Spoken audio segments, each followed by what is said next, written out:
Remember, you can find and subscribe to all the episodes of this podcast at historyasithappens.com.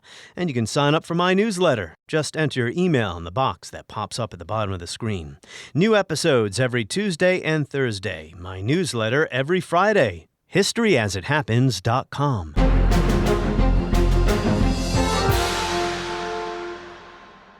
History as It Happens, September 15th, 2022.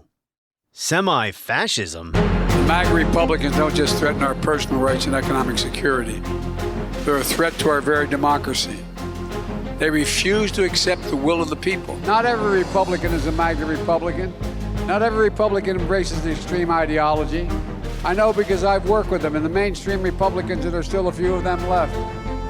But the extreme set of MAGA Republicans has chosen to go backwards, full of anger, violence, hate, and division. That's what their game is. When it comes to MAGA Republicans, when it comes to the extreme, ultra wing of Republicans, they are attacking democracy, right? They are taking away rights and freedoms. They are using threats of violence. They are taking away voting rights. And he called it what it is. That's what he did. He called it what it is, and what many, we would argue, historians would agree with us on. Fascism is everywhere. The word fascism, that is, as political discourse in America grows even more heated, as serious scholars say fascists are on the march. The President of the United States is turning up the temperature too. Is semi-fascist a slur or something real? Why are so many Americans convinced fascism threatens our democracy? That's next as we report History as It Happens, a podcast from the Washington Times. I'm Martin DeCaro. I actually don't think that they're being very serious. In first instance, I should say that there's hardly an attempt made to define what constitutes fascism. So fascism is spoken about as if we should know what fascism is. If we're going to talk about fascism, my starting point is Robert Paxton's The Anatomy of Fascism, published in 2004.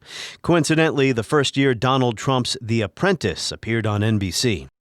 Paxton wrote, "Everyone is sure they know what fascism is. The most self-consciously visual of all political forms, fascism presents itself to us in vivid primary images.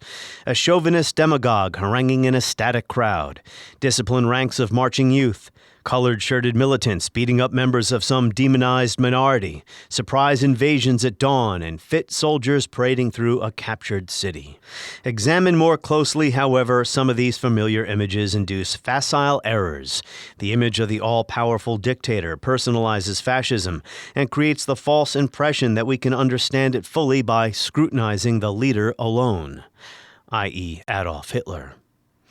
Paxton also wrote that fascist movements varied so conspicuously from one national setting to another that some even doubt the term fascism has any meaning other than a smear word. Everyone is sure they know what fascism is. Robert Paxton, writing in 2004.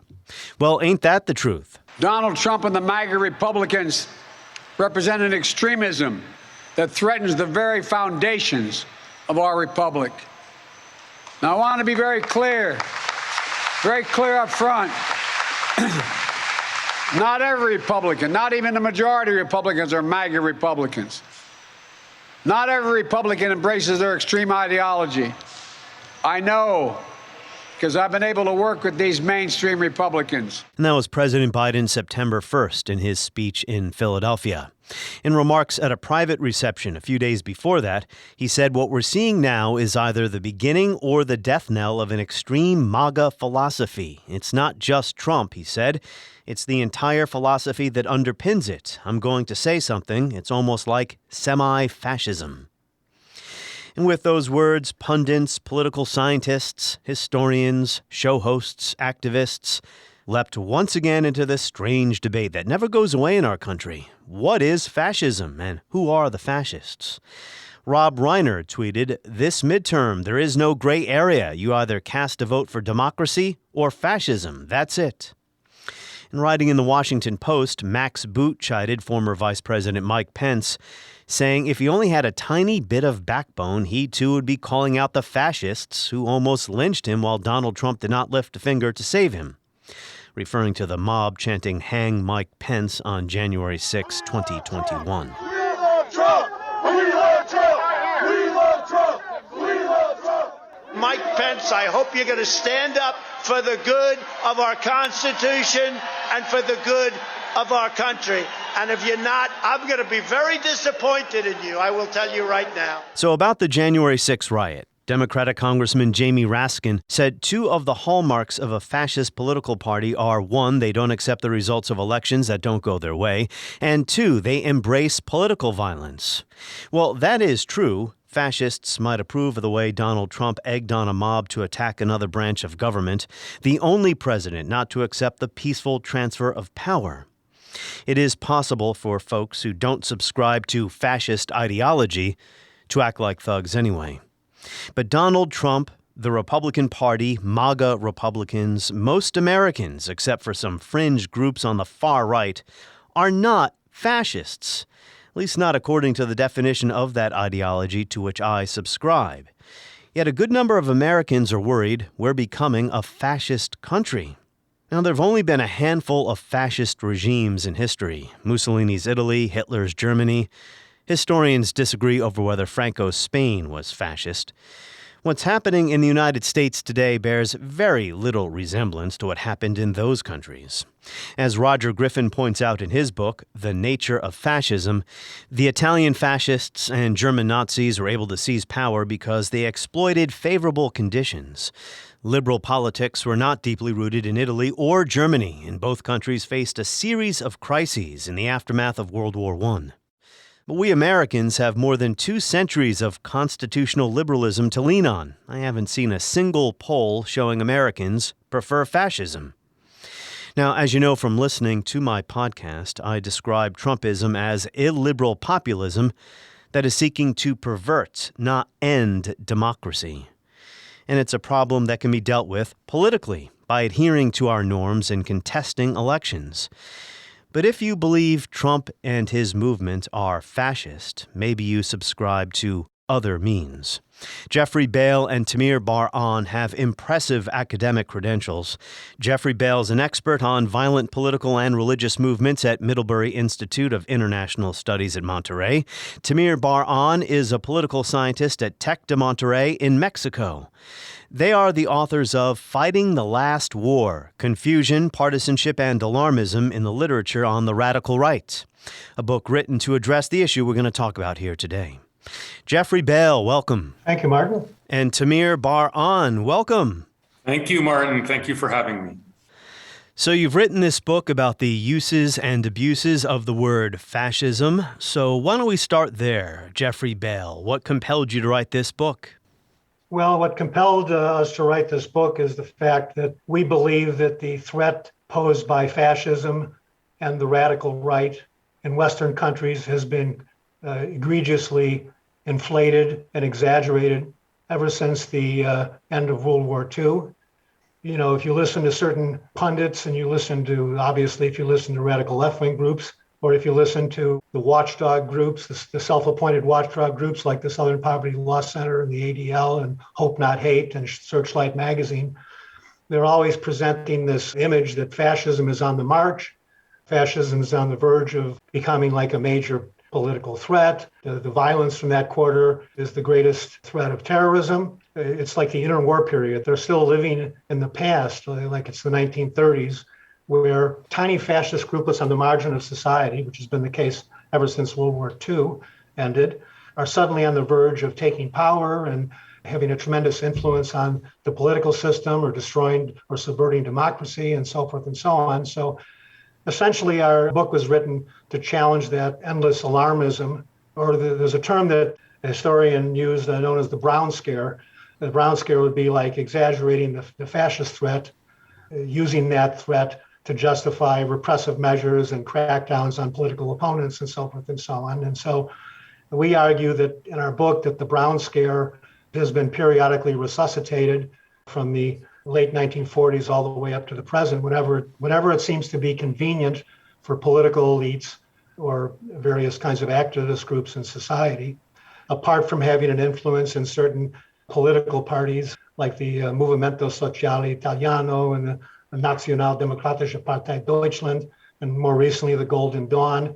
The simple fact is that genuine fascists are tiny fringe groups on the margin of every Western society. They have no popular support, they have no resources, and they have very little operational or organizational capacity. This is why it's so important to be precise when one is defining terms like fascism and various other kinds of terms that are casually thrown around, that are systematically misused and abused by political activists in order to delegitimize and demonize their political opponents. At the present time, the term fascism has essentially become little more than a political epithet. It's everywhere. And anytime somebody really, really hates a political opponent, they smear them as fascists. For example, just to give you, I can provide you with a couple of humorous examples. When I was a graduate student at Berkeley, where there were some sectarian Marxist groups on campus, they were frequently calling each other fascists. And then, of course, all kinds of left-wing activists were calling the regents of the University of California fascists. And this is really nothing new. It really goes back to the communist strategies in the 1920s and 1930s, when the Communist Party in Germany called the Social Democratic Party social fascists. Why is that particularly dangerous? Apart from the fact that it's inaccurate, I would argue that 90% or more, maybe 95% of the groups that are nowadays smeared as fascists have nothing whatsoever to do with fascism. When you say somebody's a fascist, you're saying that they represent intrinsic evil. In fact, they're so intrinsically evil that any means necessary can be used to fight them, and that would include killing them. So when you're calling people fascists, you're not only delegitimizing them and demonizing them, but you're providing a pretext to launch campaigns of state repression or political violence against them. Well, a couple of things. I agree with you that it is misused and abused far too frequently. It is often simply used as a slur, but I also get the sense, and Tamir, maybe you can answer this one, I also get the sense that people who use that term today in the United States and in Europe are taking their history seriously, or at least they believe they're taking history seriously. You can see any number of panel discussions on television with serious scholars and political commentators. President of the United States uses the term semi-fascism. They believe that they're being cautious with it when they're referring to the MAGA Republicans, for instance. I actually don't think that they're being very serious. In first instance, I should say that there's hardly an attempt made to define what constitutes fascism. So fascism is spoken about as if we should know what fascism is. There's a whole body of literature of what constitutes fascism. And it goes back to, in a sense, the period when fascists rise to power in the 1920s. And so, at minimum, I would think that if you're a scholar or if you're a journalist or if you're a think tank, you should define what fascism is. And you can use minimalist definitions like those advanced by Roger Griffin or by Zev Sternhell, the Israeli historian, or you can use more maximalist definitions of what constitutes fascism. I'm thinking, for example, the very eminent historian of fascism, Stanley Payne, who has a typological description of what constitutes fascism. He separates that into fascist negations, the ideology and goals of fascists, and also style and organizational aspects of the fascists. And I think it comes up to something like 13 different characteristics. But all this to say that, a guy like Payne is serious. And so if we want to understand what fascism is, I think at minimum, we need to define what fascism really is. Currently, that's not really being done. It wasn't done by the US president when he threw around the term semi-fascism. We've also heard, terms like proto-fascism, para-fascism. I should underscore here that what sticks is not the proto or the para, what sticks is the fascism. And so I think the aim is to use that term in order to smear, in this case, I would say the entire Republican Party, despite what the president has said, as fascist. He was asked, the president was asked what he meant by semi-fascist.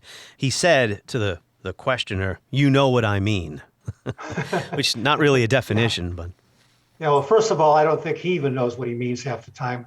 And so we can't expect anybody else to know what he means, especially when he's not making the slightest effort to define terms. I mean, it's preposterous. And I've never seen anything like it. An American president essentially trying to delegitimize and demonize half the country by smearing them as some kind of fascists. I mean, it's an appallingly partisan and dishonest. Well, he did say, and sorry to interrupt, but the president did say he wasn't talking about conservative Republicans or the Republicans I used to deal with in the Senate. He was talking about the MAGA Republicans, whatever that means. Yeah, he's talking the establishment Republicans who totally support the system and don't represent any challenge or threat to the system are perfectly okay. People like Mitt Romney don't threaten anybody.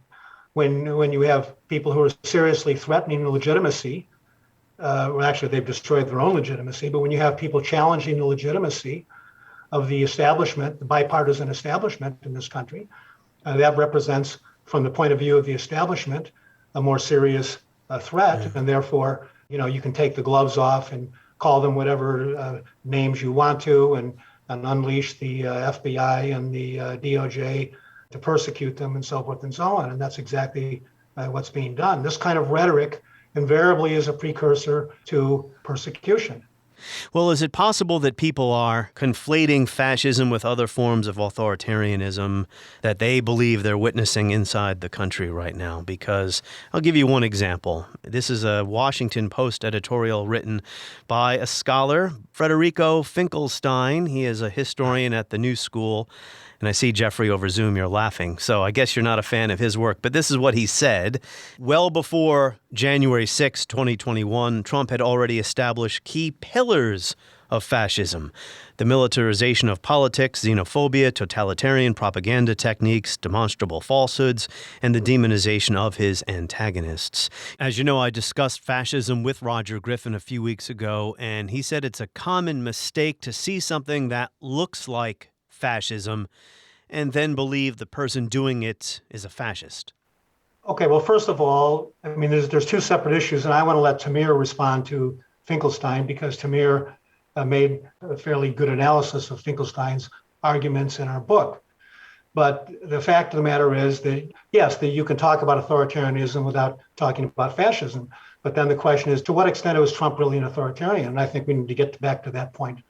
I would argue that Trump's behavior was not authoritarian at all, much less authoritarian than Biden's behavior. Whatever rhetoric people use, the proof is in the pudding. It's their actions that really matter. But let's get back to that later. Let's talk about Finkelstein. Tamir, would you want to make some comments about Finkelstein? I think what Finkelstein often does, and he's guilty of the same thing that Biden does, like this kind of semi-fascism.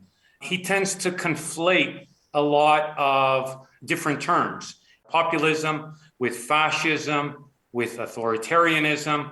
And I think there's certainly no evidence that I can see, and he's trying to, pin this label on Trump, or he was, that Trump is either an authoritarian or a fascist. First of all, for Trump to be a fascist, he would have to desire a complete revolutionary overhaul of the system. And I don't see any evidence of that. I don't see, for example, evidence of Trump trying to unite ultra-nationalist and, socialist ideals.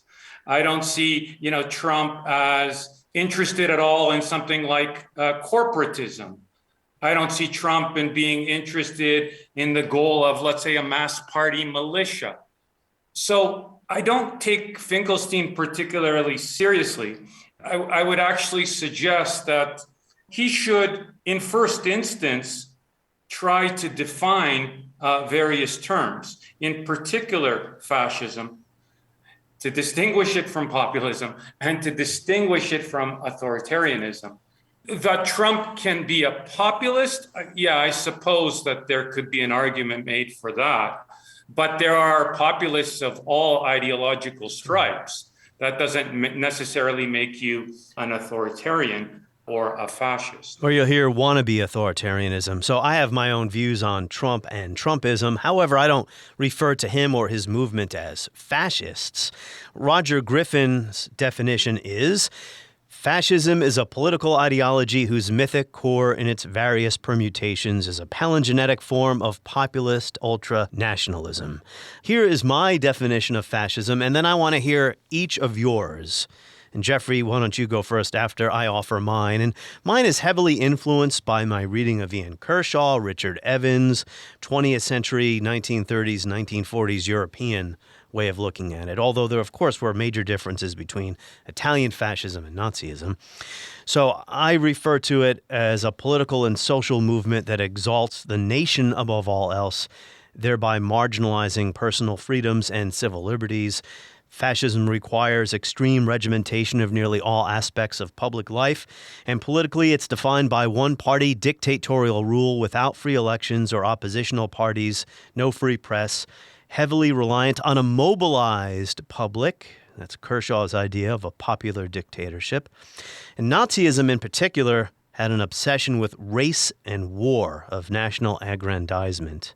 Okay, well, first of all, that definition is essentially, apart from your discussion of Nazism, is really a definition of ultranationalism. It's not a definition of fascism. So let's go back and talk about definitions of fascism. And let's start with our colleague Roger's definition. I mean, we respect Roger a lot, and he's a close colleague of ours. You know, as you pointed out, Roger's definition of fascism is a revolutionary form of palingenetic ultranationalism. Palingenetic has to do with emphasizing national rebirth.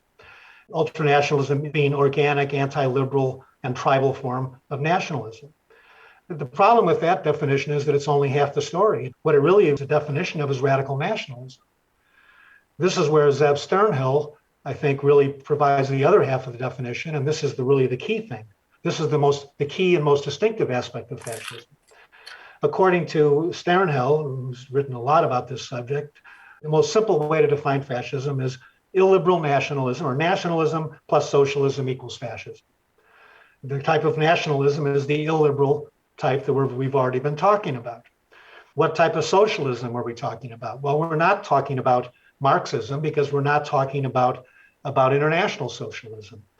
We're talking about an ideology which is heavily critical of bourgeois society, of plutocratic capitalists. I mean, if you actually read a lot of the fascist theorists in the 1930s and beyond, and especially in the post-war period, there are virulent attacks on capitalism, virulent attacks on capitalist system. So the idea that fascism is somehow the guard dog of capitalism, like the Marxist definition, is completely absurd. So when we're talking about socialism, what we mean, we're talking about a critique of the concentration of wealth in certain hands and the exploitation of other people in the nation.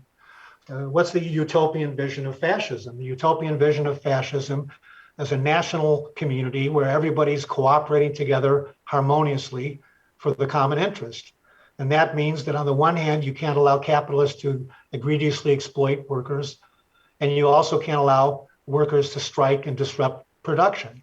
So it's a class collaborationist conception, but the idea is that all the different components of society are going to be working harmoniously for the common good. That's the fascist utopia, and it definitely embodies a critique of capitalism and capitalist exploitation. And what it doesn't involve, unlike Marxism, is the expropriation of private property, because the fascists understood, as the Marxists did not, that if you expropriate private property and put it under the control of state bureaucrats, I mean, you're basically taking it out of the hands of people who actually created and know how to run these firms, and you're putting it in the hands of bureaucrats who don't have experience running them.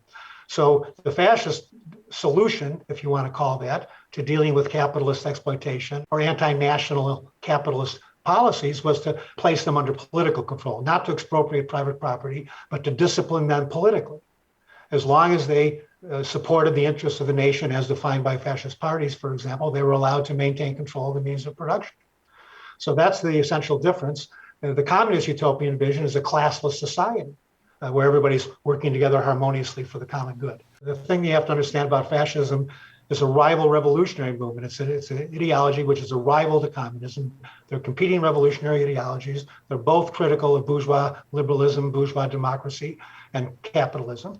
And they have different and incompatible utopian visions because one is focused on the interests of the nation and the other is transnational promotes the idea of an international classless society. And if you look at all the original fascist theorists that Sternhell cites, beginning in France, that really this constellation between nationalists and socialists really began in France in the late 19th, but especially the early 20th century, before World War I had broken out. What really made it take off was what happened in World War I. What happened in World War I? Before World War I, the communists and the socialists believed that the working class in different countries had developed such a sense of proletarian solidarity that it would be impossible for the bourgeoisie in those countries to actually launch a war. So it wouldn't be possible for the French and the Germans to go to war because the workers in both societies, having this sense of class solidarity, would refuse to fight their fellow workers. That was the naive belief of the communists and socialists prior to World War I. Well, what happened when World War I broke out? The workers happily joined the military or were recruited in the military and were happy to fight the workers in other countries. Why? Because it turns out that nationalism is an ideology that has a lot more resonance than abstract notions of proletarian solidarity. And this is what caused increasing numbers of revolutionary socialists, including Mussolini, increasing numbers of revolutionary socialists to abandon internationalism and embrace nationalism. And so this is really what the essence of fascism is this attempt to conjoin elements of nationalism and elements of socialism and create a new revolutionary ideology that could mobilize the masses for revolution. I think Kershaw, Evans, and some of the others are with you on that based on my reading of their work. Yeah, well, as you pointed out, though, when we're talking about Nazism, we're not talking about a paradigmatic form of fascism. We're talking about a very atypical form of fascism. And for the reason you pointed out, Nazism is an atypical variant of fascism precisely because of Hitler's personal obsession with biological racism and eugenics. And he wasn't very interested in economics either. Tamir. Sure.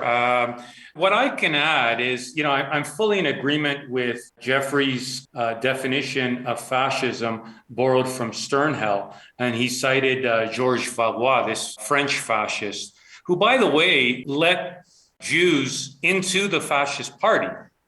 All this to say that anti-Semitism is not a core characteristic of fascism. What is a core characteristic of fascism is this unique ideological synthesis between ultranationalism and kind of a revision of Marxism, like a socialism on behalf of the nation. And then the other thing that I wanted to add is, we've been focusing on Sternhell and Griffin. I'll bring into the mix Stanley Payne because I respect him a lot. I got the chance to meet Payne in Toronto, where I'm from, at a conference, and he influenced my view of fascism as well. So going back to his typological description of fascism, he said that the fascist negations, what fascists were against, was A, liberalism, B, communism, and C, conservatism. So Absolutely. This connotes, in a sense, that they were also against existing conservative regimes or monarchical systems. They wanted to create a kind of revolutionary ultra-nationalist ideology that was critical of liberalism, critical of capitalism, critical of communism, and also anti-conservative.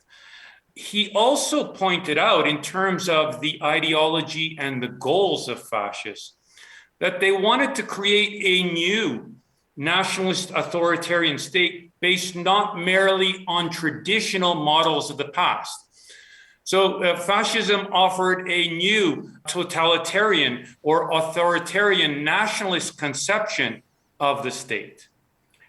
He said, and this is echoing what Jeffrey had said earlier, the organization of some new kind of regulated, multi-class, integrated national economic structure, whether it was called national corporatist, national socialist, or national syndicalist, which gets to our point that fascism, in a sense, was trying to unite the bourgeoisie and the proletariat, that it was trying to unite ideas of the left and the right, ultranationalist and socialist ideals. That's right. A different kind of classless society than what the Marxists wanted. Go ahead. Exactly. And he also said that the goal of fascists, this is very interesting, geopolitically speaking, goal of fascists was the goal of empire, or a radical change in the nation's relationship with other powers. And, this certainly helps to explain the imperialist kind of ambitions of Mussolini and also Hitler. Mussolini's adventurism in Abyssinia or in Ethiopia, and Hitler's invasion first of Poland and then numerous other sovereign states. There was an attempt to create a new type of racialist empire, a pan-European racialist empire. And then Paine says there was, for fascists, an espousal of an idealist, voluntarist creed, normally involving the attempt to realize a new form of modern, self-determined, secular culture. I think this is particularly important because if we want to understand fascism, most fascists, in fact, were interested, in separating church and state. They were interested in creating a secular type of culture, and in that sense, they were very much akin to liberals and socialists who were also into the notion of separating church and state. He also said that there were other aims and goals of fascists related to style and organization. So one of them was this emphasis on the structure of meetings, symbols, and political choreography, stressing romantic and mystical aspects, particularly in relation to the nation. That is, there was an attempt to create a feeling of a mystical and romantic feeling in relation to the nation, and hence the kind of repetition of meetings and these rituals that fascists often had. He also said that there was an attempt to create a mass party militia. And if we think of Trump when he was the president, certainly there was no attempt to do that. That would mean that the Republican Party would have a militia, a violent militia that was operating on behalf of the party. And there was no such thing. Absolutely. Now, let me just say, though, and I'm not saying that if Trump could have, he would have, but I will say that in our country, with 250 years of constitutional liberal tradition, or is it liberal constitutionalism, such developments are, in a sense, ruled out. I mean, this is not the late Weimar Republic, which had never had a firm foundation, was unloved. Everyone wanted to do away with it, except for the few lowercase d Democrats who are still around by that time. Whereas in our country, we have a much different tradition here. That's another reason why these comparisons often fall short. That's true. Yes. But I'd like to add something to what Tamir was saying. Please do. I mean, although Paine is a person that we have a tremendous amount of respect for, his definition of fascism is kind of a laundry list of different things. And there's a number of other people who've created definitions of fascism that are essentially a laundry list of different characteristics. The problem with most of those laundry lists is that they commingle ideological aspects with various characteristics of fascist regimes or the organization of the party and the movements and things like that.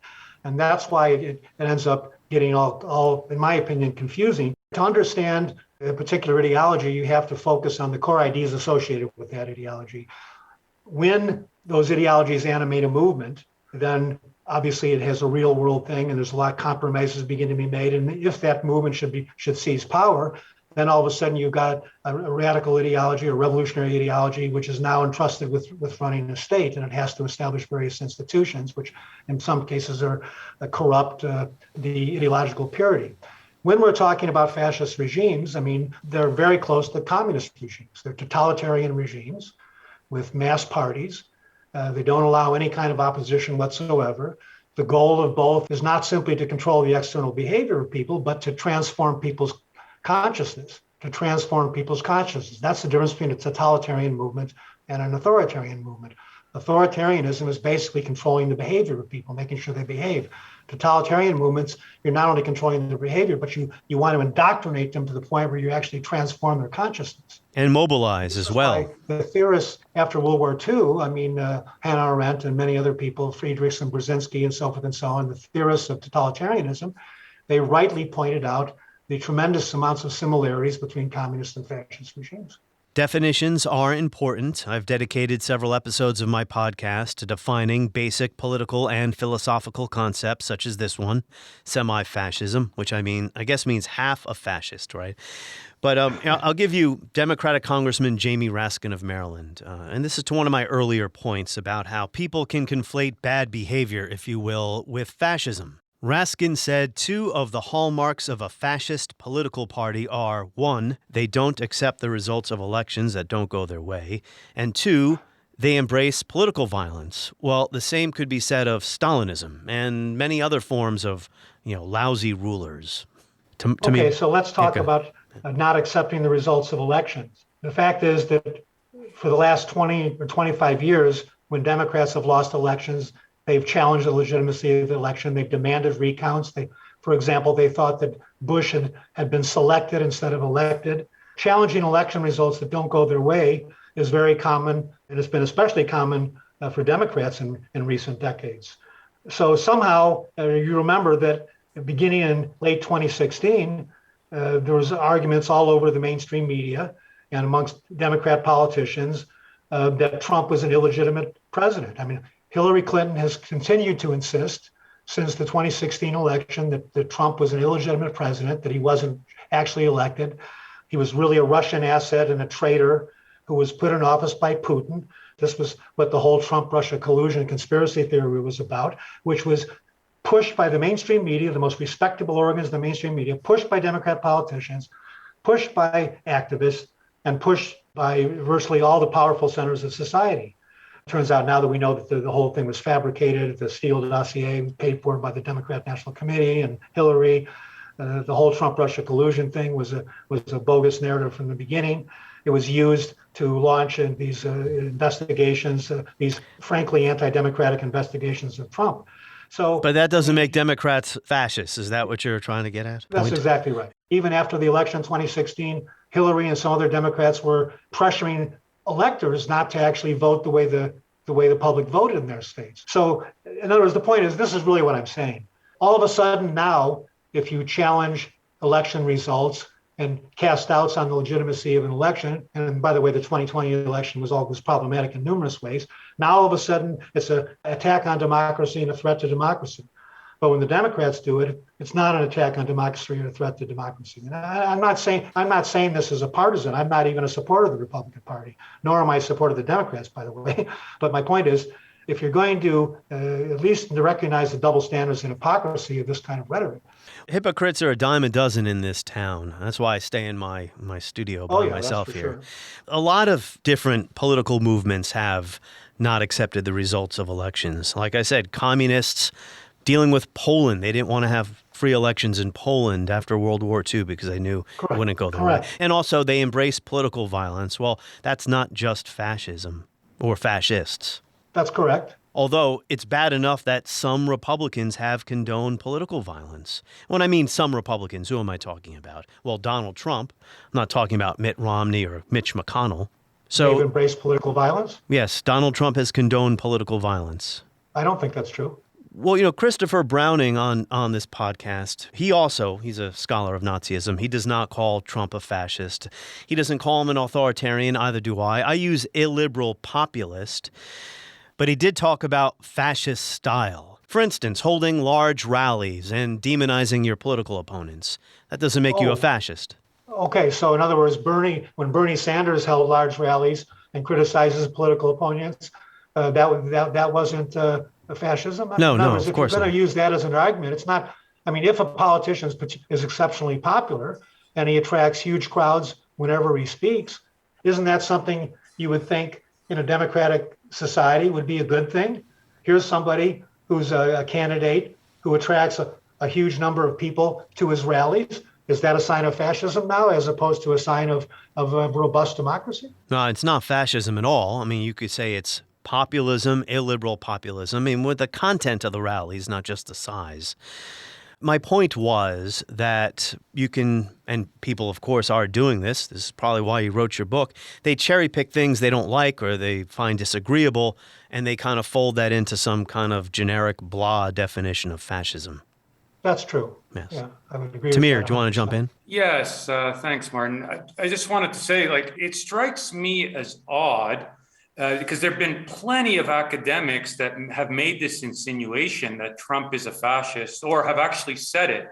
For example, Fascism, A Warning is a book written by Madeleine Albright, and she basically says that she wrote this book because of Trump. She provides very little evidence for why she thinks Trump is a fascist. And there are many others, Noam Chomsky, of course. Ruth Ben-Ghiat borders on calling Trump a fascist. That's interesting. Sorry to interrupt. I've had her on the show, but it's been a while. At that time, this was early 2021, she said she did not refer to Trump as a fascist. I think she probably puts him in the category of strongman. My term is illiberal populist, but go ahead, Tamir. She definitely insinuates that he has a fascist style. She definitely calls him a strongman and an authoritarian. And she makes us kind of doubt about whether he could be a fascist or not. So I think this is extremely problematic, especially that there's not much evidence. Our point is academia has not much heterogeneity. There are lots of liberals and leftists and not much of anything else. And then that skews their perception of the world, and in particular of what constitutes fascism. So everything that's right or slightly right of center is tarred all of a sudden with the brush of fascism. So of course, Marine Le Pen of the Rassemblement National is a fascist. The UK Independence Party because they want the Brexit. And so you no longer really know, as a result of, I think, ideological biases, what a real fascist is, what a real fascist thinker is, movement, political party, or regime. And, we're urging people to go back to the basics. That's why we have, our final chapter of our book, Fighting the Last War, does this, right? It provides for very concrete definitions of what constitutes the radical right, what constitutes fascism, how we can identify such movements that are on the radical right and that are fascist. It provides the discipline with a bit more academic seriousness. And, we hope that this eventually helps. I was trying to make this point earlier. I didn't make it so clearly. I hate getting bogged down in definitions and academic debates, but these aren't academic matters, right? So who are fascists in the United States today? For instance, these Oath Keeper folks, the Proud Boys, the right-wingers who did the Unite the Right rally in Charlottesville. By the way, I was just in Charlottesville for a weekend trip. I walked along Heather Heyer Way, the woman who was killed counter-protesting. I mean, are they fascists? Well, all right. First of all, you've lumped together different groups. And, Yeah. The Oath Keepers, an anti-government militia, have nothing to do with fascism. The Proud Boys are a civic nationalist group. They have nothing to do with fascism. Some elements in the Unite the Right rally can legitimately be called neo-Nazis, but those are tiny fringe groups. I mean, let's think about the Unite the Right rally. How many people showed up? 800 people. 800 people out of a country of 330 million. The number of people who constitute the radical or the revolutionary right in the United States has been tiny for decades. It hasn't increased at all. We're talking anywhere between 10,000 people to maybe 20,000 people at the most. Most of the time, all they do is talk. And again, we're talking about a country of 330 million people. If people want to think, oh, wow, wow, 800 people showed up, 1,000 people showed up, there was some political violence. By the way, the political violence in Charlottesville was entirely the fault of the Charlottesville police, who didn't form a cordon between the rally participants and a crowd of counter-protesters, so-called anti-fascists, which consisted of many radical left-wing groups. No violence needed to have happened in Charlottesville at all if the police had not been ordered to stand down and not do certain things. And by the way, this happened in Berkeley and many other places where the politicians, local politicians, did not allow the police to do their job, and that's what resulted in unnecessary violence. The main threat to democracy does not come from tiny fringe extremist groups on the margin of society. The main threat to democracy comes from the governments, from the establishment, from the elites, who have access to levels of coercive and surveillance power that tiny anti-establishment groups can only hope to have. The main threat to democracy, as far as I'm concerned in Western countries, comes from the increasingly authoritarian behavior of globalist-oriented elites. And I don't see how anybody can not recognize that. I mean, when you have the weaponization, the politicization and weaponization of the security agencies and law enforcement agencies and the intelligence community, you're using them to target your domestic political opponents. When you're pushing to overturn constitutional protections in various ways, look what's going on in Canada. Look at the unbelievably authoritarian behavior of Trudeau. Look at the behavior of the Dutch government vis-a-vis the farmers. I mean, everywhere you look now in the West, the elites running Western societies are increasingly intolerant of dissent, of criticism, and of any kind of attempt to resist their policies, even though their policies in recent decades have had a tremendously harmful impact on the working class and middle class as in every Western country. Our institutions have failed us miserably in many, many ways. Wars, the opioid epidemic, Exactly. we can go on and on and on. Now, the reason these groups are on the margins, I mean, you're right, they are on the margins, and they have no power. I guess we could debate what would they do if they were in power, but maybe that's a pointless endeavor because there's no chance any of these groups are going to rise to power. But, there are a lot of people in our country today, some of whom I know, and I consider them otherwise sensible people, who really believe that the United States, our democracy, is hanging by a thread because of Donald Trump and his acolytes in the Republican Party. And they can point accurately to his effort to try to steal the election from Joseph Biden. And we're not just talking about the rally on January 6th and then the riot at the Capitol, because that couldn't really change anything. It was his weeks and months of publicly undermining confidence in the election results. His call to the good reason to undermine confidence in the last. Well, no, there was no fraud in the election. Let me finish my point. His call to Georgia's Secretary of State and other state-level election officials, the slate of fake electors, and then his 60-some lawsuits, which of course was perfectly legitimate to sue. He could present his case in court of law, but he proved nothing, right? But all along, he continues to say that the election was stolen. So all this is to say is that folks who believe our democracy is hanging by a thread, they point to all of that. Well, I would argue that actually it's not Trump, but his enemies that represent the greatest threat to democracy. I mean, the kind of abuses of power that were engaged in by this cabal of people in the FBI and the DOJ, running illegal covert operations against Trump, and I can enumerate them all if we have time. In other words, people who are unelected bureaucrats who think they have a right to undermine and sabotage a duly elected president. None of them are ever held accountable. We have a system now where we have this gigantic bureaucracy, and of course the most dangerous components of that bureaucracy are precisely the intelligence and law enforcement elements, because they have the ability to surveil people and to run covert operations and things like that. I mean, this represents a very great threat to democracy. And when they actually are carrying out illegal actions, I mean, to me, it's the hysterical overreaction to Trump's election that represents the greatest threat to democracy, not Trump himself. Well, let me ask you, though. Rod Rosenstein appointed a special counsel because Donald Trump fired the head of the FBI who was conducting an investigation of his campaign. The FBI Inspector General did do a scathing review of the FBI's investigation, but did not find that it was fundamentally illegitimate. So what do you mean by illegal?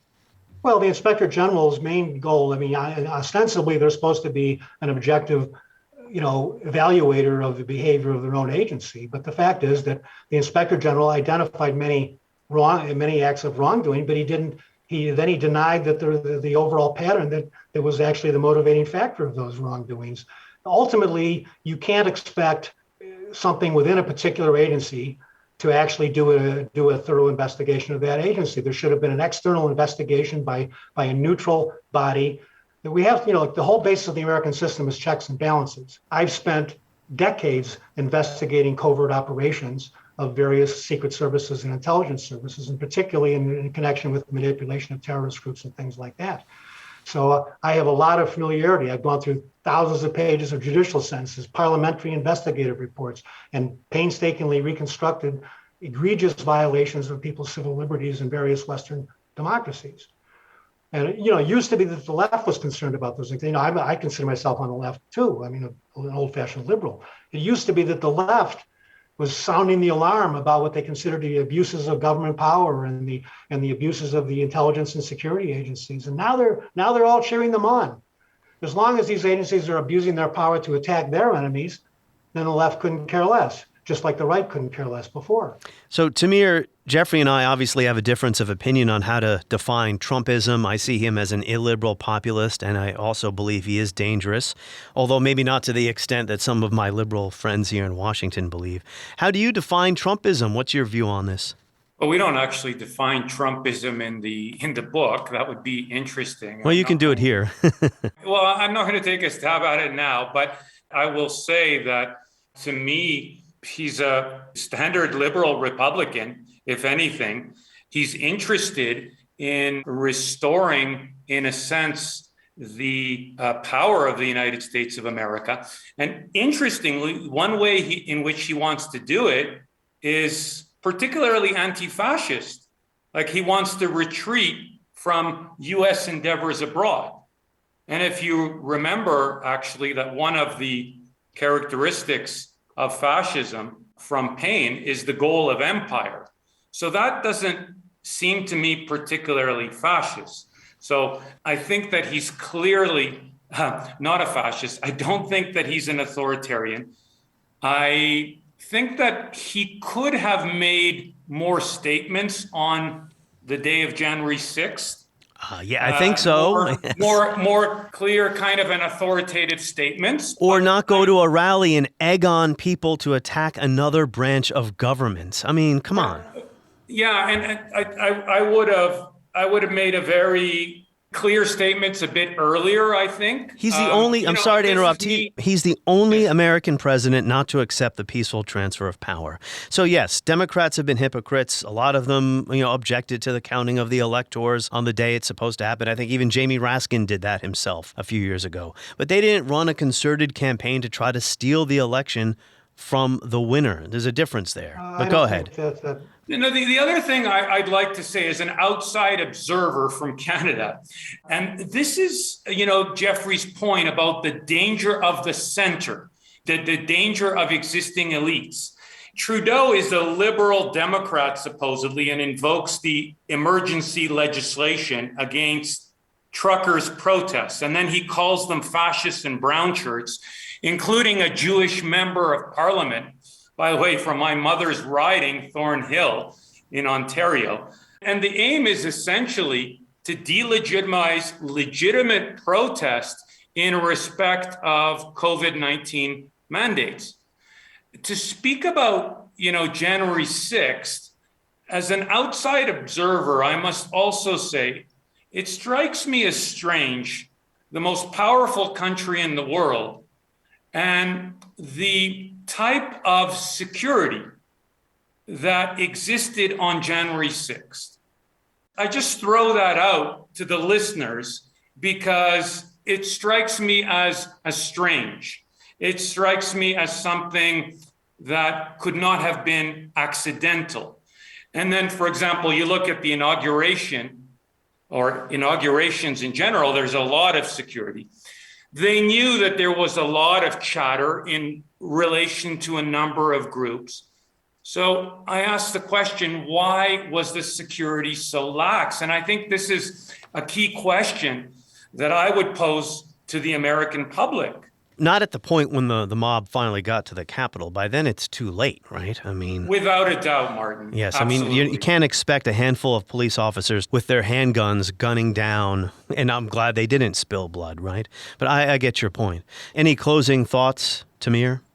Yeah, thanks, Martin. I just wanted to say, and this is in line, in a sense, with what we're trying to do in our book, Fighting the Last War, is we're actually trying to argue against the mainstream academics, the press, think tanks, anti-racist and anti-fascist organizations that fascism is not really on the march, that fascism, in fact, is marginal, and that, the embodiment of this is the very fact that the biggest kind of so-called fascist theoreticians are now metapolitical, meaning they're actually trying to change people's worldviews and values, and they're, in a sense, tacitly accepting the system, in the sense that they don't want this violent overthrow of the system. So those extra parliamentary groups are, in fact, very marginal. Those would have been linked to the fascists of the past. And what you see on the rise are, in fact, metapolitical groups like the alternative right or the French New Right, which is debatable what you can call them, and parliamentary forces that, in many respects, have moderated their views, particularly because they live in an anti-fascist age. And what they tend to focus on often is fear of immigrants. And, I don't think that you can call an anti-immigration or anti-immigrant party a fascist party, although there have been attempts to do that with many of the anti-immigrant parties throughout Europe. Well, Viktor Orban, he is often called a fascist. He's obviously not a fascist, but... Obviously not. Yeah. Mm-hmm. Yeah. Well, I feel your pain because I get very frustrated, too, about these public debates. It prevents us from debating what's actually going on in our country. If I could just make a final point. Please. The main purpose of our book, the reason why it's called Fighting the Last War, is because we're arguing that people are continuing to generate hysteria and alarmism about fascism and related movements on the radical right, the domestic radical right. They're still stuck in like this interwar paradigm, even though things have dramatically changed. I mean, what's changed since the end of World War II is that progressivism has become completely hegemonic in virtually all Western societies. And yet they still act as if, we're back in the 1930s fighting against the fascist threat. Meanwhile, the most dangerous right-wing movement in the world, Islamism, tends to be minimized. And we provide statistics, by the way, that demonstrate that with respect to the threat posed by terrorism, jihadist terrorism is a vastly greater threat than the threat posed by domestic radical right. We really provide very precise definitions of all these terms that are now so casually thrown around and so frequently misused and abused. And the real goal is to generate a kind of discussion amongst serious scholars. We know we're not going to convince activists and all that kind of stuff because they're not convincible. They're mainly motivated to push their own agendas. But we're trying to at least stimulate more of a discussion amongst serious scholars about the various components of the radical right and how they should be defined and distinguished from one another. Jeffrey Bale and Tamir Bar-On, we thank you. And again, their book is Fighting the Last War: Confusion, Partisanship, and Alarmism in the Literature on the Radical Right. And if you're interested in listening to my conversation a few weeks ago with Roger Griffin about Vladimir Putin and fascism, you can search for that episode wherever you find this podcast. On the next episode of History as It Happens, the Queen and her Empire. We're going to reflect on the fall of the British Empire, decolonization, and the reign of Elizabeth II. If now is not the time to discuss these issues, when? That's next as we report History as It Happens, podcast from the Washington Times.